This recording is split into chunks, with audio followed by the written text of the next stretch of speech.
Welcome back to Question Pro Fireside Chats. Happy Friday. We are officially into the spring here in the Northern Hemisphere.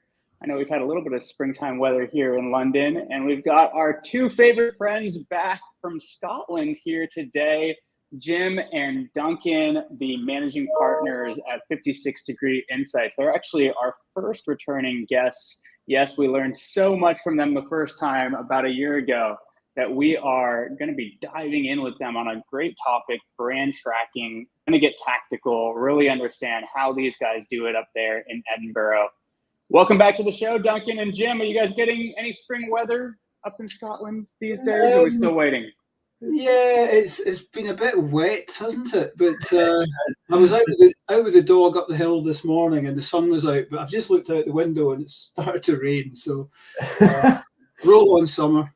We had an out of sun. That's about it for the day.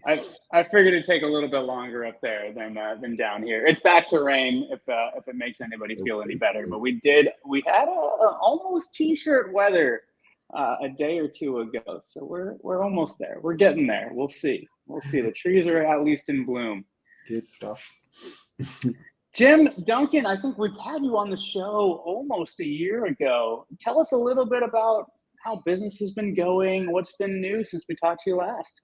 Yeah, no, it's great to be back. And business is going well. We're a small business. It's just myself and Jim, so it's always that thing with a small business, getting the balance right between being too busy and not being able to do everything and serve clients, and not being busy enough, but I think we've got it right, at the moment, so it's nice in terms of sort of workload and projects, and the clients we're working with is a really nice mix at the moment, so that's always been important to us, that we enjoy the work and the projects, and we're doing interesting stuff. So yeah, a big part of it's still tourism, travel, tourism, transport is kind of we do other things, but that's kind of our background. So, hotel groups, tour operators, also a few sort of public sector, tourist boards, that kind of thing. So real mix, mainly quant still, but yeah, a few nice, interesting qual projects as well off the back of that. Yeah, we just we finished one yesterday actually, which was really interesting.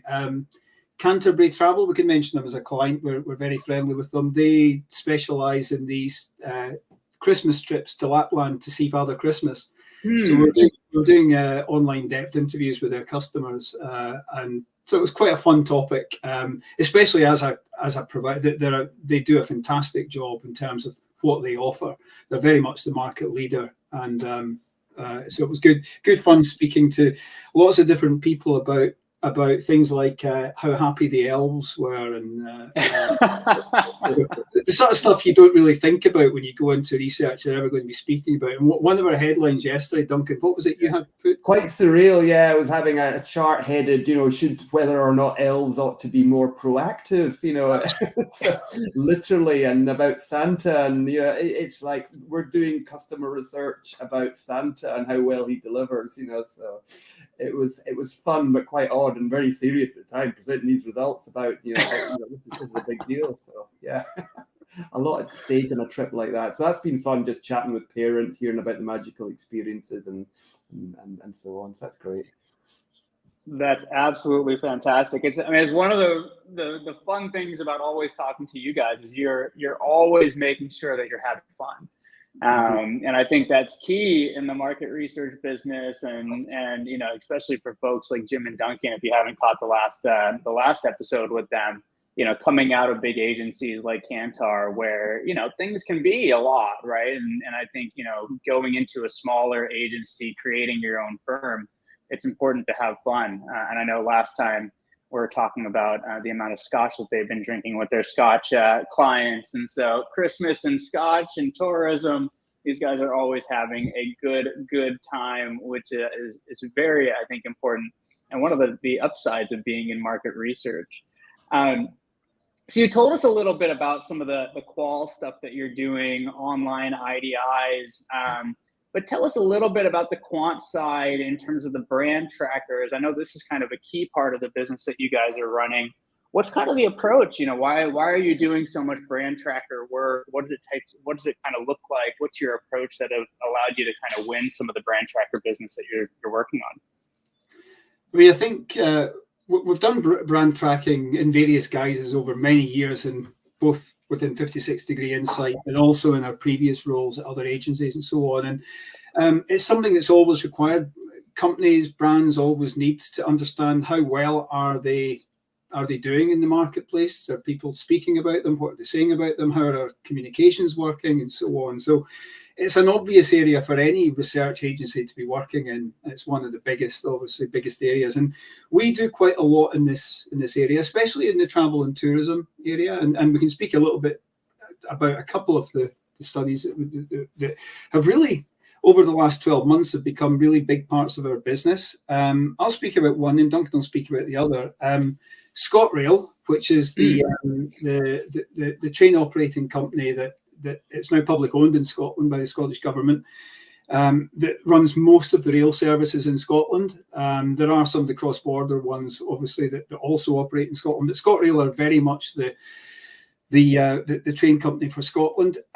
They appointed us probably about 14, 15 months ago, early last year, to do their brand tracking for them. They were completely changing their campaign, their approach, and what we did there was very much applying what we see as the key factors to brand and comms tracking. We applied them to this study, so it's probably a good example to maybe illustrate how we go about it. ScotRail, well, first thing I will say is that a big part of this is measuring their campaign. They've actually got a really good campaign. Now, I can say that genuinely because we track it and we know how good it is and how the results come through. It's got very high levels of awareness. It's got high engagement. People do things on the back of it. Some of the advertising is very clever and it's very effective. And we're sort of tracking that on a campaign by campaign basis. I was just looking before this call just to double check how many iterations we've evaluated of the campaign over the last year. And we're about to go into field with wave 7, if you like, over the year. So it's every 2 or 3 months. But what we need to do, any brand tracking, any brand and campaign tracking has got to have some key elements that are in place. There's got to be consistency. You want to measure change. So there's no point in changing things that outside the scope of the campaign. So your approach, your geographies that you're covering, the sample that you're speaking to, the questions you ask. You've got to have a lot of consistency in a brand and campaign tracker. So when we set it up obviously originally as doing a piece of baseline research against which you measure everything, and then each wave has been a case of measuring how that campaign has behaved and so on, and what the impacts have been. And we've been building that up over the year. And it's a really great example in as much as what they've done after each wave, when we've identified an area that needs a little bit more focus or attention, that has been reflected in future waves of the campaign. And what we've seen is a gradual increase over the year in terms of awareness and engagement and so on, all the key metrics around the campaign. It's probably worth saying that when we do brand and campaign tracking, the questions are obviously really, really important. And we kind of cover 4 key areas. And for those people who are watching and listening to this who do sorry, that's my phone going off. For those people who do this type of work themselves, this isn't rocket science.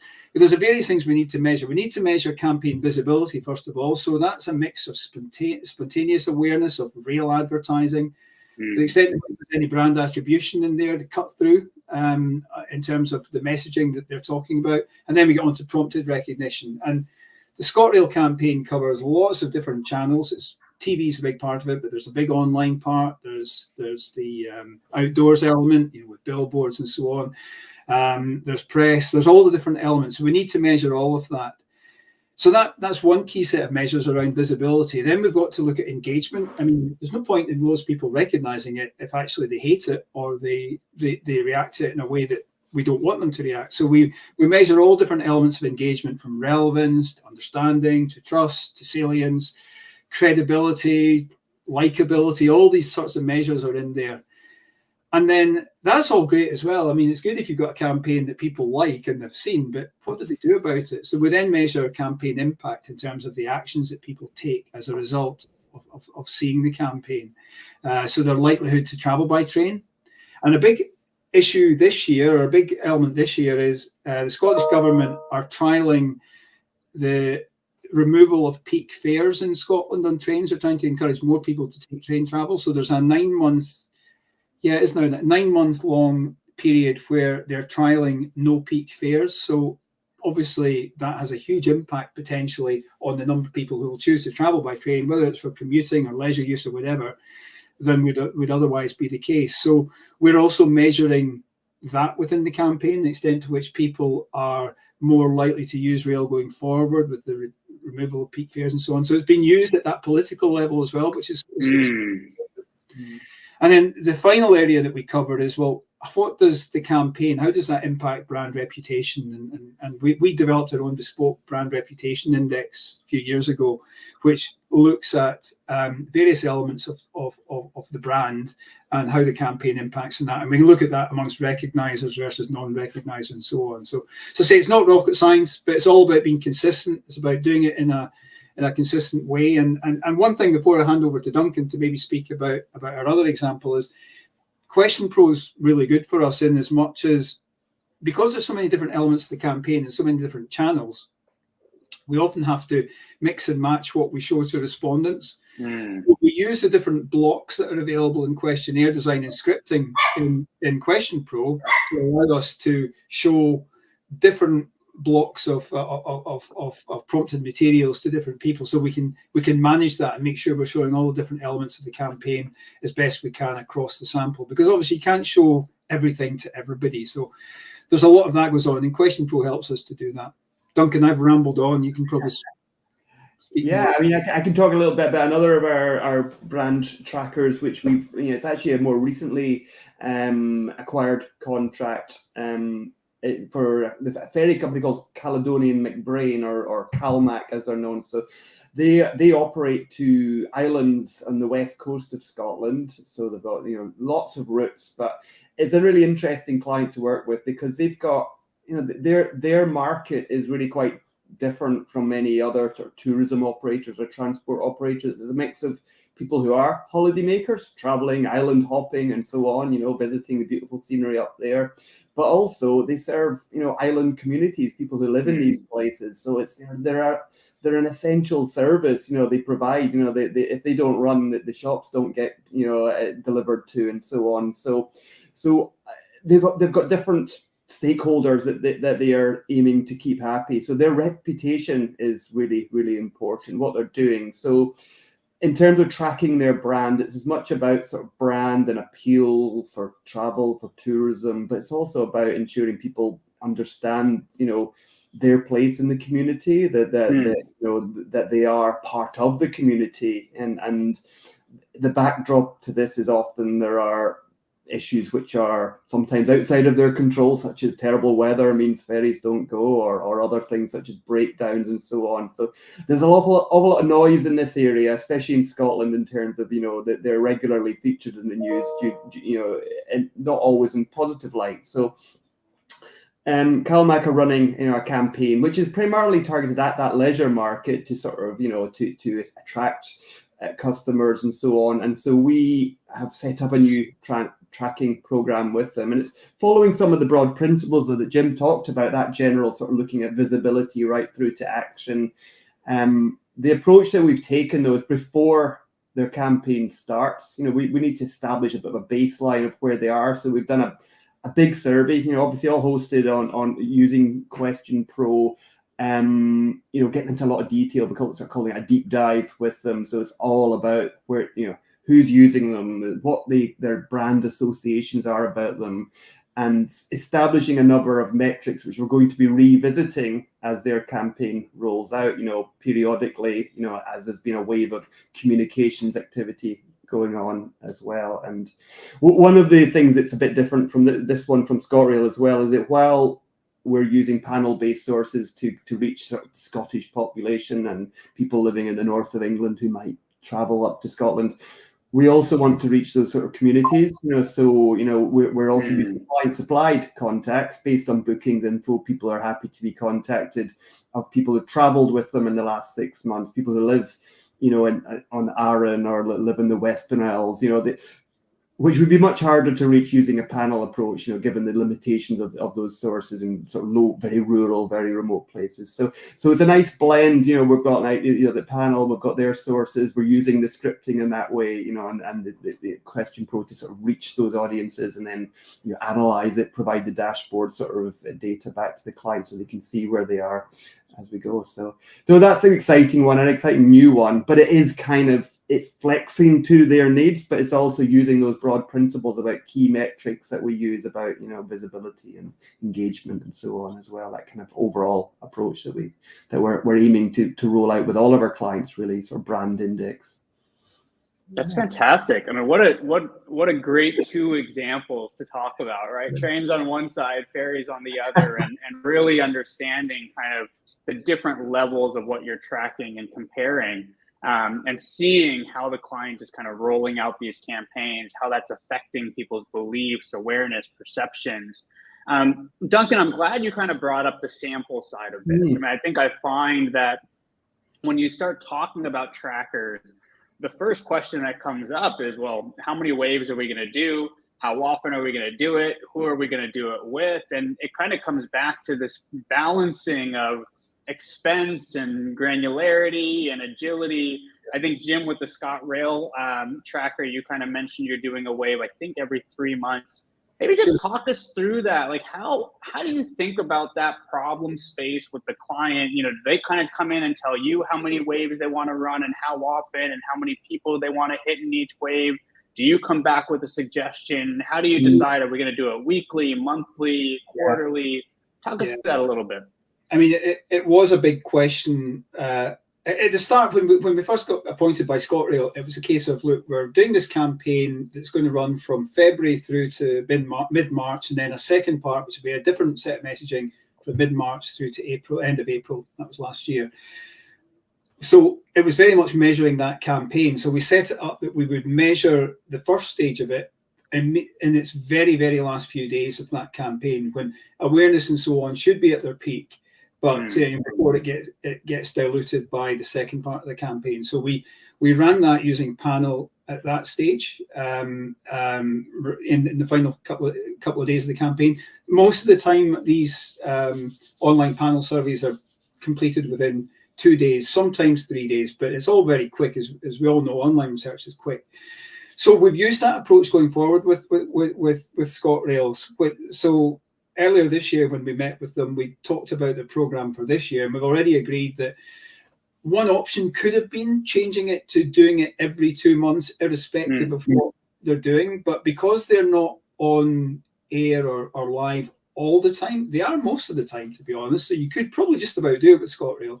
But generally, it's bursts of activity, fairly long and extended bursts, and there's not many periods when they don't do much. But our view was, well, for consistency to compare with last year and to make sure we've got an ongoing measure, our recommendation is that we go into field in the last few days of each campaign, and it's not necessarily always nationally representative population we're going for. It usually is, because most of ScotRail reach all parts of Scotland largely, and so everybody's a potential rail user. But there have been some campaigns have had one, for example, was called Kids for a Quid, and that's true. All kids under the age of, I think it's 15, can travel anywhere in Scotland for £1. That's part of their deal, which is fantastic, frankly.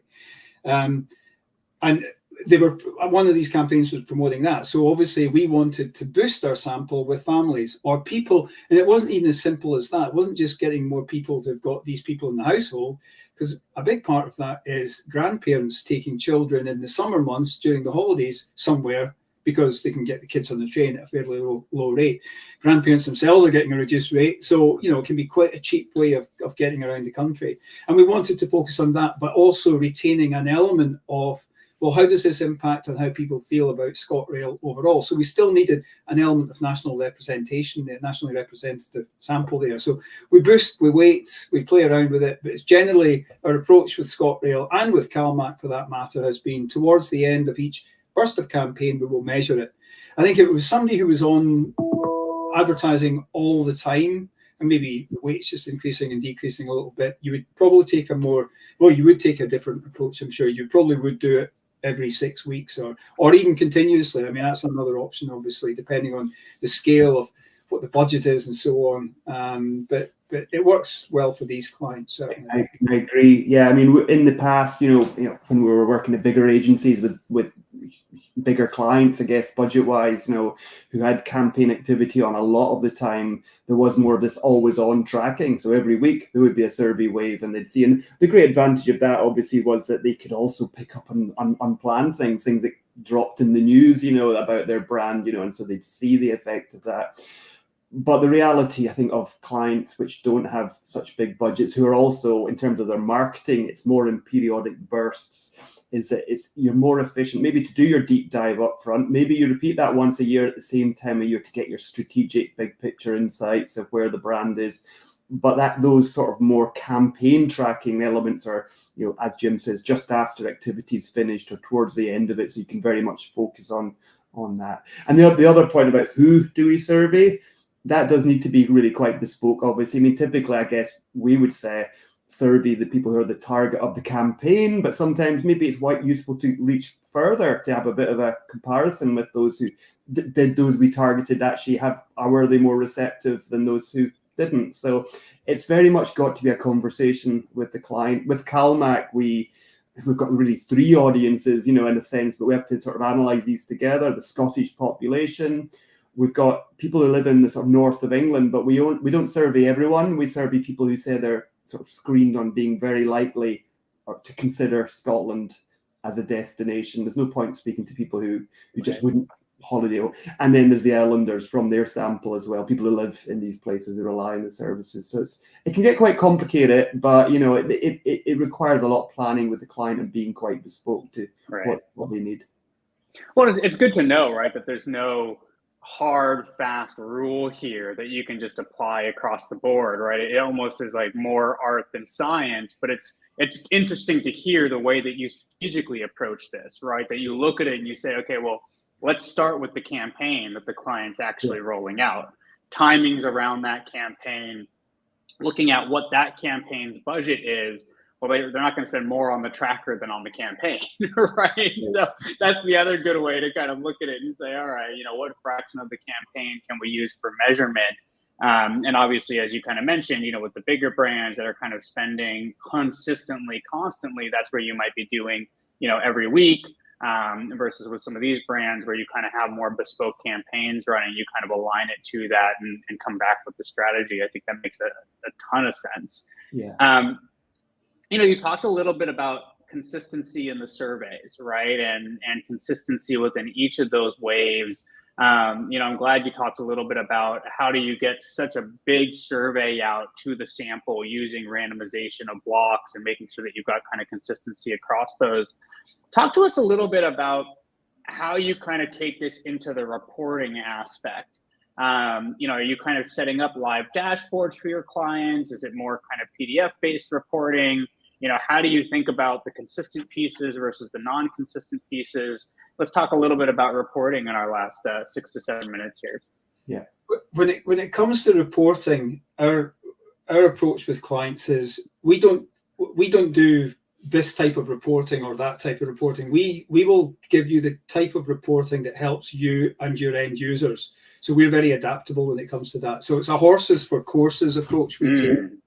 Reporting is extremely important. That's where the reputation of the survey, of the tracking, of the agency, of the insight team in the client team, that's where it comes through. And it's got to be done in a way that looks good, it looks professional, but it's believable. But it's also importantly, it's very accessible.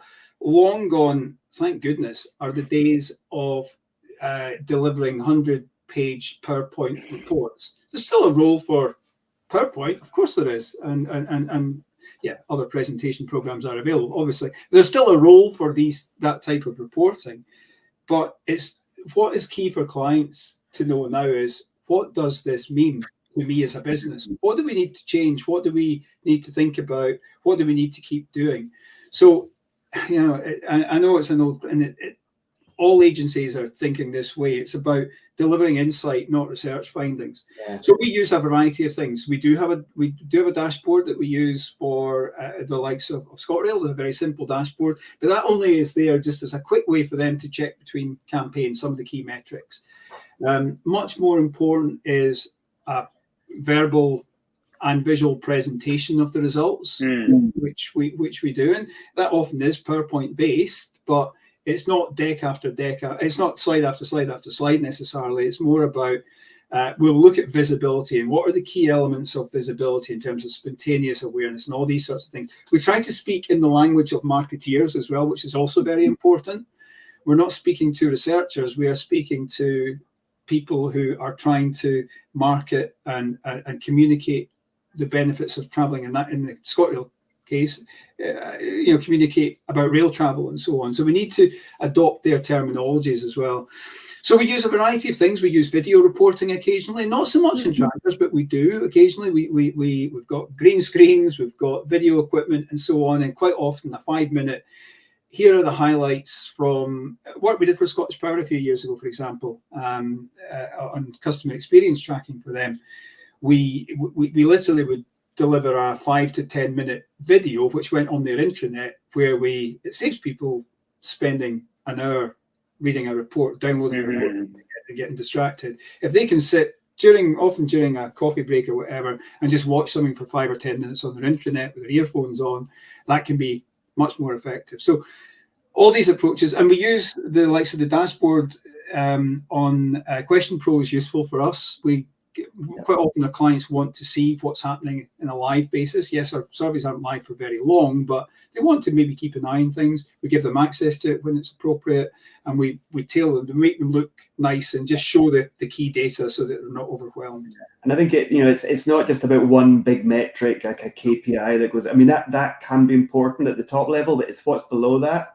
Are there other sub-metrics which sort of show the different elements, but also the open-ended questions, the understanding why this has gone down. Client will want to know why, so we need to diagnose that, and often it's a mix of the right questions. And I think increasingly open-ended responses, asking people, why did they say they didn't trust the brand, or why did they say they did? Analyzing those, using tools like AI increasingly gives us a way of sort of efficiently as well. So there's lots of opportunities around that as well. But yeah, it as Jim says, it's about the client wants to leave understanding what they need to do next with their campaign on the next wave. They don't want to just have a number. So we need to help. Right.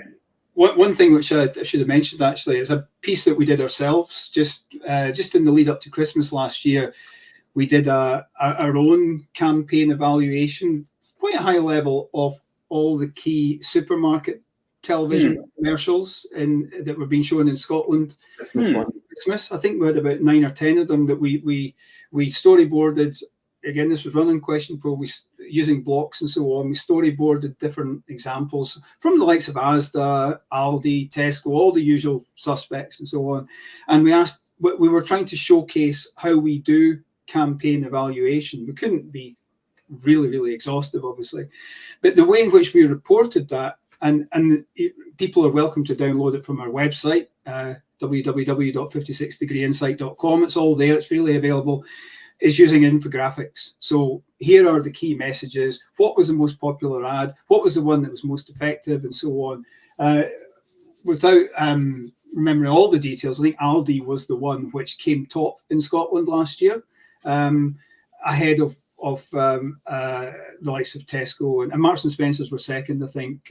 Marks and Spencer Food, but again, that was an effective way of us showing how you can do branding campaign tracking in something that everybody's quite interested in. And I know a lot of agencies do look at Christmas TV advertising. It's obviously a hot topic area, but we were trying to show how we can use our metrics to actually deliver something and make it readily accessible. So please, anybody who's interested, download it from our website. It's really available. Absolutely. No, I mean, clearly these guys know more about the Scottish market than anybody else. And obviously, a really, really good approach to brand tracking. And I love, kind of how you think about reporting, right? That gone are the days of just hundreds and hundreds of pages of tables and raw data. And you're really, really focused on the storytelling, the strategic aspects. What's the client going to actually do with this information? Video reports, infographics. So for those of you out there who are listening, definitely have a look. 56degreeinsight.com, as these guys mentioned. Take a look at their approach. I think that their aspects of kind of the 4 different levels in each of the brand trackers, I've learned a ton. And even the approach to, how do they think about the waves and, what's going to be consistent, what's not going to be consistent in each of the surveys.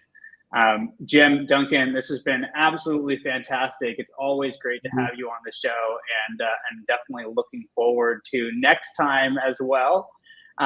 For everybody who's joining in, again, we'll be back after the Easter holiday. And that one is going to be back to our friend Nick on the CX side, who will also have Charlie Kumar joining from Sky to talk a little bit more about CX. So join us then in a couple weeks. Jim Duncan, thanks again for joining us on the show. And everybody, have a great weekend ahead. You too. Thanks very much. Best wishes.